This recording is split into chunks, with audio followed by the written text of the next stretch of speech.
नर्सिंगने तुमचं CET सरचं 2025ला officially जे तुमचं कटअप आहे तो रिलीज केलेला आहे. म्हणजे ऑफिशियली कटअप आता तुम्हाला समजण्यासाठी सांगतो की कोणत्या कॉलेजला किती मार्कवरती नंबर लागला किंवा किती पर्सेंटाईलवरती नंबर लागला, पहिल्या राऊंडला कितीला लागला, शेवटच्या राऊंडला कितीला लागला, हे सर्व काही सीईटी सरने तुम्हाला आज कटअप मध्ये सगळं काही सांगितलेलं आहे की 277 कॉलेज आहेत. मी सांगितल्याप्रमाणे तेवढ्या कॉलेजचं कटअप हे तुम्हाला रिलीज केलेलं आहे सीईटी सरने. तर ते तुम्हाला कसं बघायचं, तर मी ऑलरेडी जर तुम्हाला हे पीडीएफ पाहिजे असेल कटअपचं तर आपल्या डिस्क्रिप्शन बॉक्समध्ये आपलं व्हॉट्सअप ग्रुपचं लिंक आहे. तर त्या लिंकमध्ये जायचं डिस्क्रिप्शनमध्ये, तिथून व्हॉट्सअप ग्रुप जॉईन करायचं. वाटलं तर मी तिथे तुम्हाला प्रोव्हाइड करतो. जसा व्हिडिओ अपलोड झाला त्याच्यानंतर 5 ते 10 मिनिटांमध्ये मी तुम्हाला हा पीडीएफ प्रोव्हाइड करणार.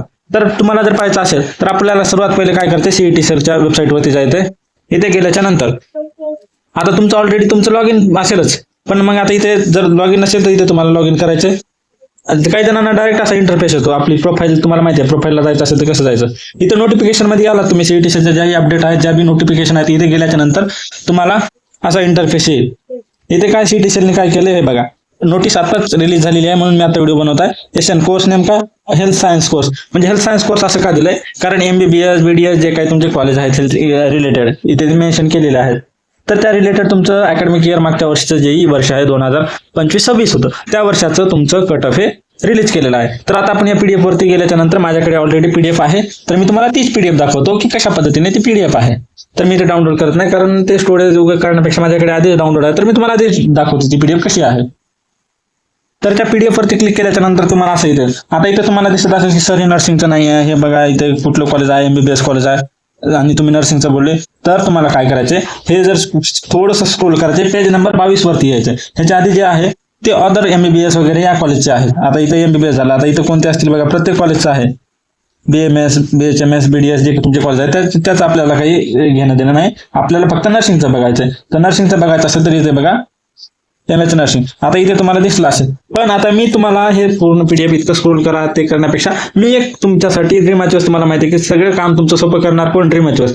तर तुम्हाला सगळं काम सोपं करून दिलं. एवढी पीडीएफ तुम्ही कुठे स्क्रोल करत बसणार, ही पूर्ण 36 पेजेसची पीडीएफ आहे. तर आपण तुमचं काम अजून सोपं केलंय. तर ते काम कसं सोपं केलंय तर बघा, तर आपण काय केलंय, फक्त नर्सिंगची पीडीएफ बनवली. आपल्याकडे तेवढं आता टेक्नॉलॉजी आहे, तर टेक्नॉलॉजीचा यूज करून आपण तेवढं तर करू शकतो. फक्त नर्सिंगची आपण बनवलेली आहे पीडीएफ. हे टोटल 17 कॉलेज, त्याच्यानंतर प्रायव्हेट. मी तुम्हाला दरवेळेस सांगतो सर 277 कॉलेज मी तुम्हाला सांगत असतो. तर बघा टोटल कॉलेज किती आहे, 277. मी सांगतो ते तुम्हाला टोटल सांगत नाही. त्या 277 कॉलेज टोटल ऍडमिशन झालेले आपण सांगितलेले, रिमेनिंग किती आहेत सर्व काही आपल्याकडे ऑलरेडी डाटा तुम्हाला मी सांगत असतो. तर अशा पद्धतीने आता आपण बघू तुम्हाला आता चेक कसं करायचं. तर चेक करण्याआधी ज्यांनी आपली पेड काउन्सिलिंग जॉईन केली नाही त्यांना काय करायचे, आपली पेड काउन्सिलिंग जॉईन करायचं. पेड काउन्सिलिंगचं तुम्हाला माहिती आहे की इम्पॉर्टन्स कशा पद्धतीने मदत करतो. ऑलमोस्ट सीट फिल झालेले आहेत. उद्यापासून आपली फीस 3000 रुपये असणार आहे. तर सगळ्यांनी लवकरात लवकर आपली एक सीट कन्फर्म करायची, कारण तुम्हाला रजिस्ट्रेशन झालं, डॉक्युमेंट अपलोड झालं, डॉक्युमेंट व्हेरिफिकेशन झालं, सर्व काही ड्रीम अचीव्हर्स करून देणार आहे. तर त्यासाठी तुम्हाला कुठलं टेन्शनच घ्यायचं नाही. असे पीडीएफ तुम्हाला प्रोव्हाइड करणार किंवा जे तुम्हाला लागेल ती वस्तू तुम्हाला मी प्रोव्हाइड करतो. असं नाही की बाकी काउन्सिलर सारखं तुम्हाला फक्त लिस्ट दिली काम संपलं. तुम्हाला जिथे जिथे मदत लागेल तिथे तिथे आपण सपोर्ट, आपला ड्रीम अचीव्हर्सचा सपोर्ट असतो तुम्हाला. त्याच्यासाठी तुम्हाला आपली पेड काउन्सिलिंग जॉईन करायचं आहे. तर फीस वाढण्याआधीच तुमचं रजिस्ट्रेशन कन्फर्म करून टाका आणि आपली सीट कन्फर्म करा. तर आता आपण बघू, आता मी तुम्हाला आधी एक्सप्लेन करतो. आता 277 कॉलेजचे नेम आता इथे शॉर्ट मध्ये नेम दिले, जसे की आता कॉलेज ऑफ नर्सिंग मुंबई म्हणजे जे कॉलेज, बीजे कॉलेज, त्याच्यानंतर नागपूर, त्याच्यानंतर गोंदिया, त्याच्यानंतर संभाजीनगर, नांदेड, अशा पद्धतीने पूर्ण गव्हर्नमेंट कॉलेज दिले. आता इथे तुम्हाला दिसत असेल, वाटलं तर मी तुम्हाला मार्क करून दाखवतो. एस म्हणजे काय आहे, एस म्हणजे काय आहे तर एस म्हणजे आहे तुमचा मेरिट नंबर. म्हणजे तुमचा ऑल महाराष्ट्रामध्ये त्याला आपण एसएमएल नंबर बोललं जातं. एसएमएल नंबर ऑल महाराष्ट्रामध्ये तुमचा किती रँक आहे तर त्याला काय बोललं जातं, एसएमएल. त्याला शॉर्ट फॉर्म मध्ये एस बोललेला आहे. तर एसचा मिनिंग सगळ्यांना समजला असेल की एस म्हणजे काय. आता बघू आपण एम म्हणजे काय. तर एम म्हणजे काय तर तुमचे एम म्हणजे तुमचे पर्सेंटाईल. काय तुमचे जे पर्सेंटाईल आहेत, सीईटी चा रिझल्ट आलेला आहे तुम्हाला माहिती आहे, तर तुमचं पर्सेंटाईल म्हणजे एम. आता इथे तुम्हाला ह्या गोष्टी तर कळाल्या, एस म्हणजे काय, एम म्हणजे काय. आता बघू आपण पुढचा. आता तुम्हाला इथे कॅटेगरी दिसत असतील, एससी झालं, एसटी झालं, विजे झालं, NT1, NT2, NT3, OBC, SBC, EWS, open, D1, D2. आता D1, D2 म्हणजे डिफेन्स कोटा जे असते D1 आणि PH म्हणजे फिजिकली हँडिकॅप, त्याला PWD आपण बोललं जातं. तर त्याचं कटअप आहे. आता बघा तुम्हाला एखाद्या कॉलेजचा तुम्हाला चेक कसं करायचं. आता एखाद्याला माहिती आहे की सर मला हे कॉलेज पाहिजे, मला इतके पर्सेंटाईल आहे, तर तुम्हाला इतकं काम इझी करून दिलेलं आहे की काय करायचं. आता एखाद्याला सर मला जीएमसी लातूरला ऍडमिशन घ्यायची, तर आता जीएमसी लातूर कुठे आहे आपण शोधायचं. आता येस म्हणजे आता एखाद्याची कॅटेगरी, आता जीएमसी लातूरचा कट ऑफ काय गेलेला आहे बघा, रँक किती आहे त्याचा एससी कॅटेगरीचा 419, त्याला पर्सेंटाईल किती पाहिजे 98. जर तुम्हाला जीएमसी पाहिजे असेल तर पहिल्या राऊंड पासून म्हणजे हायेस्ट म्हणजे 2 कॅटेगरी, एक तर कमीत कमी किती मार्काला लागले आणि जास्तीत जास्त किती मार्काला लागले. आता कमीत कमी जास्तीत जास्त कसं तुम्हाला सांगेल. आता तुम्हाला मी ते सांगतो एक एक्झाम्पल देऊन की कमीत कमी. आता इथे वरती तुम्हाला दिसत असेल की मी तुम्हाला एफ म्हणजे काय आणि एल म्हणजे काय तुम्हाला सोप्या भाषेमध्ये. एफ म्हणजे कमीत म्हणजे जास्तीत जास्त म्हणजे हायेस्ट टॉपर टू टॉपर किती मार्काला आहे कॉलेज लागले, आणि हे एल म्हणजे लोअर म्हणजे किती की म्हणजे आता एखादा 2 आहेत एससी कॅटेगरीचे, आता प्रत्येकाला दोघाला तर सेम मार्क नसणार आहे, तर कमीत कमी आणि जास्तीत जास्त हे तुम्ही समजून घ्या.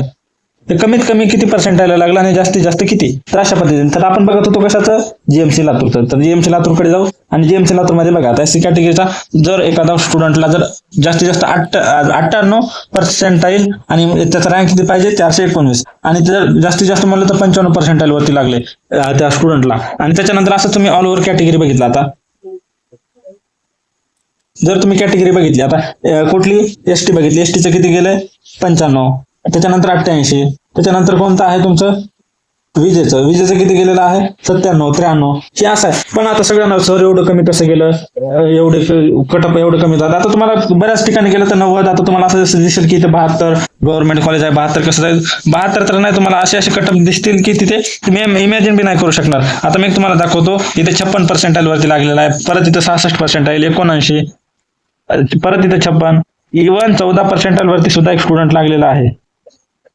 अशा पद्धतीने तुमचा आता सगळ्यांना प्रश्न हो का, हे बघा इथे 14% तुम्हाला दिसत असेल की हा 14% वाला सुद्धा स्टुडंट इथे लागलेला आहे. कुठल्या कॅटेगरीचा आहे तो स्टुडंट बघा, ईडब्ल्यूएस कॅटेगरीचा स्टुडंट आहे, त्याला 14% आहेत. किती 14% आहेत, आणि त्याला कॉलेज कोणतं लागले गव्हर्नमेंटचं, तर गव्हर्नमेंट सांगली मिरज लागलेलं आहे बघा. इतकं कमी. आता तुम्हाला प्रश्न पडला असेल की सर एवढं कमी तुम्ही बोलत आहात, इतकं कमी जाईल का, नाही का, तर मागच्या वर्षी कसं होतं की सगळ्यांना माहित होतं की 5च गव्हर्नमेंट कॉलेज आहेत आधीपर्यंत, फक्त टॉपचे जे 5 आहेत कोणते, जे कॉलेज, बीजे कॉलेज, नागपूर, छत्रपती संभाजीनगर, नांदेड, हे 5च गव्हर्नमेंट कॉलेज होते. मग ते बाकीचे जे 12 कॉलेज आहेत ते मागच्या वर्षी ओपन झाले. मग आता नवीन कॉलेज आल्यामुळं त्यांचे इन्फ्रास्ट्रक्चर बरोबर नाही, बिल्डिंग अजून कन्स्ट्रक्शन आहेत, बऱ्याच जणांनी तिथं पाहून त्यांनी बेटरमेंट केलं की हे कॉलेजपेक्षा आपल्याला टॉपचं प्रायव्हेट परवडतं, म्हणून त्यांनी गव्हर्नमेंटला दिलं नाही. म्हणजे गव्हर्नमेंटला सुद्धा डिमांड कमी होती मागच्या वर्षी, कारण ते नवीन आले होते. नवीन आल्यास टीचिंग स्टाफ नव्हता प्रॉपर. आता टीचिंग स्टाफ या वर्षी येणार आहेत, ते पण 12 कॉलेजला येणार नाही नवीन. किती कॉलेजला येणार आहे तर 7 कॉलेजला येणार आहे नवीन टीचिंग स्टाफ. जर येत असेल तर 7 कॉलेजला नवीन टीचिंग स्टाफ आल्याच्या नंतर बघा आता अजून तिचे 4 कोणते कॉलेज, तर पहिले 7 आणि हे 5, 12, अजून 5 कॉलेजला तर प्रॉपर टीचिंग स्टाफ सुद्धा नसणार आहे. तर कटअप मग आम्ही खरंच गव्हर्नमेंट घ्यायला पाहिजे का किंवा नाही घ्यायला पाहिजे. आता त्याच्यानंतर बघा आता गव्हर्नमेंटचं करतं पाहता, त्याच्यानंतर आपण एखाद्या प्रायव्हेट कॉलेजला बघितलं जसं की आता बॉम्बे कॉलेज, तर बॉम्बे कॉलेजचं किती आहे एससीला 94, 91, त्याच्यानंतर 94, 94, 93, 93, 92, 92, अशा पद्धतीने हे पहा जास्तीत जास्त यांना इथं पण डिमांड आहे, या कॉलेजला जास्त डिमांड आहे. आता मग असे काही कॉलेज आहेत की तिथे भरपूर डिमांड आहे. आता सगळ्यांना ब्लँक दिसत असेल, ब्लँक म्हणजे काय की त्या कॉलेजला सीटच फिल झालेलं नाही. जिथं ब्लँक दिसत असेल तिथे त्या कॅटेगरीचे स्टुडंट तिथे नाही आहेत. असे पूर्ण तुम्हाला ज्या कॉलेजला तुम्हाला पाहिजे त्या कॉलेजचं तुम्हाला कट ऑफ बघायचंय, तुमचे मार्क बघायचे, कम्पेअर करायचे, आपल्याला कोणतं कॉलेज भेटू शकतं हे पूर्ण ऑल ओव्हर तुम्हाला 277 कॉलेजमध्ये तुम्हाला जे कॉलेज पाहिजे आपलं पर्सेंटाईल मॅच करायचं आणि इथलं पर्सेंटाईल मॅच करायचं. जर तुम्हाला वाटत असेल की सर मला ह्या कॉलेजचं कटअप बघायचं तर त्या कॉलेजला जायचं, आपलं कटअप मॅच होते का नाही होते, आपलं पर्सेंटाईल ज्याला मॅच होते, सगळ्यांना सोपी टेक्निक की त्याच्या अकॉर्डिंग तुमची प्रिफरन्स रेट बनवायची. पण हे मानून चला, मी आधी सांगत आहे. आता बरेच जण तुम्ही सर असं बोलत आहात. आता जर एखादा गव्हर्नमेंट कॉलेजला मी तुम्हाला फक्त मी जे अनुभव आहे माझा काउन्सिलिंगचा त्या अनुभवानुसार सांगतोय. जर तुम्हाला इथे बघा मी दाखवतो, जर एखाद्या कॉलेजचं कटअप 75 पर्सेंटाईल आहे, किती 75 पर्सेंटाईल गेले, तर त्या कॉलेजला तुम्हाला काय करायचंय 80+ पकडून चालायचे की त्या कॉलेजच्या यावर्षी 80+ कटअप जाईल. मी तुम्हाला डिक्रीज करून चला म्हणत नाही की इन्क्रीज करून चला, कारण आता सगळ्यांना माहिती झाली की 17 कॉलेज आहेत गव्हर्नमेंटचे. तर मागच्या वर्षीच्या अकॉर्डिंग तुम्हाला किती पर्सेंटाईल असो 5 ते 6 पर्सेंटाईल ऍड करून चला की एवढे मार्क तुम्हाला पाहिजे. आता जर एखाद्या कॉलेजचं कटअप जर 75 असेल तुमच्या कॅटेगरीचं, किती 75 किंवा 78 असेल, तर 78 पर्सेंटाईलच्या कॉलेजचं कटअप आहे, तर तुम्हाला कमीत कमी त्या कॉलेजला त्या कॅटेगरीला तुम्हाला 83, 84 तरी मार्क पर्सेंटाईल पाहिजे, तर तुम्हाला त्या कॉलेजला लागू शकता. हा माझा अनुभव आहे म्हणून मी तुम्हाला सांगत आहे. अशा पद्धतीने जाणार. मी जे बोलतो तेच खरं होतं. आता तुम्हाला मी ऑलरेडी तुम्हाला एक आपला युट्यूबवरती कटअपचा पीडीएफ बघा, मी असाच पीडीएफ बनवलेला आहे. सीईटी नंतर रिलेट केला आपण तर आधीच बनवून दिलेला आहे तुम्हाला तो कटअपचा पीडीएफ. त्याच्यामुळं मी जे सांगतो ते प्रॉपर तुम्हाला कुठल्याही असं हवाबाजी करून नाही सांगत किंवा एखाद्या गोष्टीला इकडची गोष्ट उचलली तिकडे सांगितले. जे आहे आपलं ऑथेंटिक असतं, जशा पद्धतीने होतं. आता मी सांगतोय तुम्हाला तर तुम्हाला पण कळेल जाईल की किती कटअप जाईल, कशा पद्धतीने होईल. तर अशा पद्धतीने सगळ्यांनी आपापले कटअप मॅच करायचे, सगळ्यांनी चेक करायचे तुम्हाला किती कोणतं कॉलेज भेटेल काय भेटेल. आणि सगळ्यांनी काय करायचे, आता तुम्ही शेवटपर्यंत व्हिडिओ बघितला असेल आय होप, तर सगळ्यांनी आपलं ड्रीम कॉलेज कमेंट बॉक्समध्ये कमेंट करायचे. आणि हा व्हिडिओ हाईप झाला पाहिजे, कमीत कमी 2 लाख हाईप पॉईंट करा आणि जास्तीत जास्त मित्रांना शेअर करा. आम्ही इतकं मस्त तुमचा फ्रेश मूडने तुमचा व्हिडिओ बनवत आहोत, तर तुमचा पण असाच पॉझिटिव्ह रिस्पॉन्स द्या. जास्तीत जास्त लाईक करा, शेअर करा आणि जर चॅनलला नवीन असेल तर सबस्क्राईब करा. आणि ज्यांनी व्हॉट्सअप ग्रुपला जॉईन केलं नसेल तर त्यांनी आताच व्हॉट्सअप ग्रुपला जॉईन करून ठेवा. आणि ज्यांना काउन्सिलिंग जॉईन करायचे त्यांनी पण जॉईन करा. तर व्हिडिओ एंड करू. धन्यवाद. काही जर अडचण आली तर नेहमी ड्रीम मॅच तुमच्यासाठी आहे. तर कधीही कॉल करा किंवा कधीही मेसेज करा, तुमच्या प्रत्येक प्रश्नाचं उत्तर दिलेलं जाईल.